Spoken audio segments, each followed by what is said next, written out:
Matt. The last 4 races, 6th, 3rd. He now leads the Rookie of the Year race. Yes, okay, Juan Martin did miss a bundle of races, but next year. The last 4 Grand Prix, he's top 6 in each one with Ducati. He's on the GP19, which still had its understeer issues, its famous turning problems, which have dogged Ducati for so many years in MotoGP. Personally, though, I do think it's a travesty that he's not on a full factory GP22. Doubt guys in the future because he's going to be there.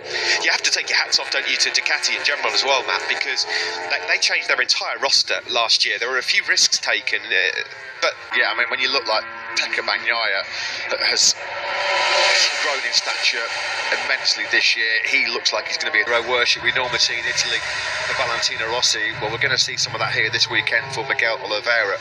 He is a national hero, mate, in his home nation.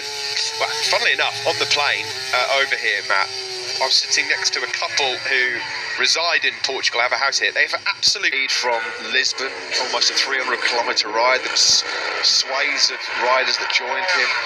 Already you can see outside this morning walk. Exits pit lane, just a couple of races now. It's the clock is ticking for Valentino Rossi. It'll be interesting to see how the emotions are heading into the final race of his career, coming next week, of course, in Valencia. I wonder if that fan... Be thought worth, but some people saying around €100,000. You've got to think, Steve, that is one. It's a worn that helmet. I mean, it was such a one-off, unique lid. And very rare that Valentino does anything like that. I mean, I don't ever recall... right corner on the left shoulder there of Alex Rins. It's a new camera angle that we're... third quickest at the moment is Pol Espargaro, but Pecco Bagnaia continues to improve. A 40.2 in April in Q2. This guy absolutely destroyed the field by 0.4 of a second. Thought he'd take a pole position, and of course there was the yellow flag infringement, wasn't it, on that hot lap, which was just mind-blowing. I mean, it all the way back to 11th on the grid. Brilliant fight back in the race on Sunday, 2nd place. Looking forward to it, and I think both of them in the press conference yesterday, both Bagnaia and Quartararo were very excited about a battle. Here's the shoulder cam then. Oh, this is good. You that at some point and see what Simon makes of it, because this is fantastic. There you can see. Wow, brilliant. Yeah, brilliant that's absolutely awesome.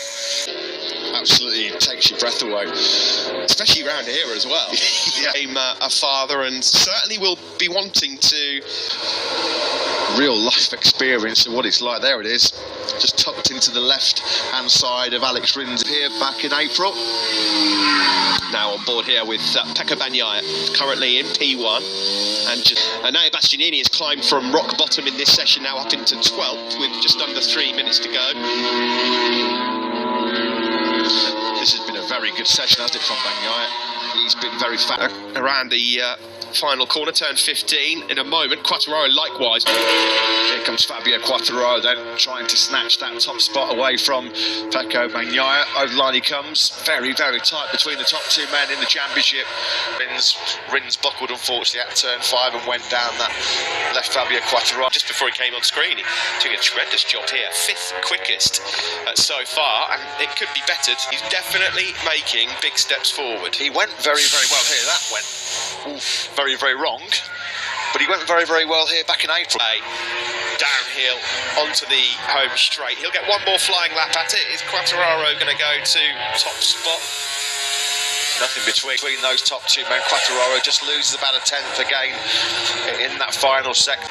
Quartararo and Rins in 3rd. Rins a 1/4 of a second down. The 2 Suzukis inside the top 4 though, with Mir 4th. Steve mentioned Marine for FP1 at all. Across the line then for Jack Miller. He goes up into 3rd now as well, so 0.08 of a second covering the top 3.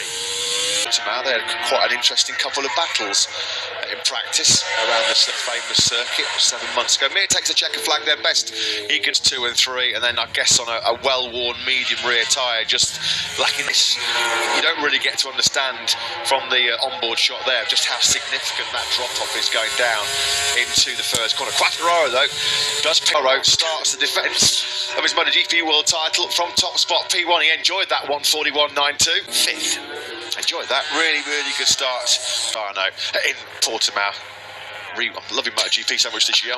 I'm wanting to go back and relive old races. Quartararo then leads with a 1:41.92, just ahead of innovative shoulder cam.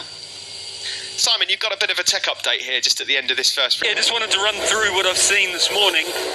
I'll start off with Suzuki. I heard there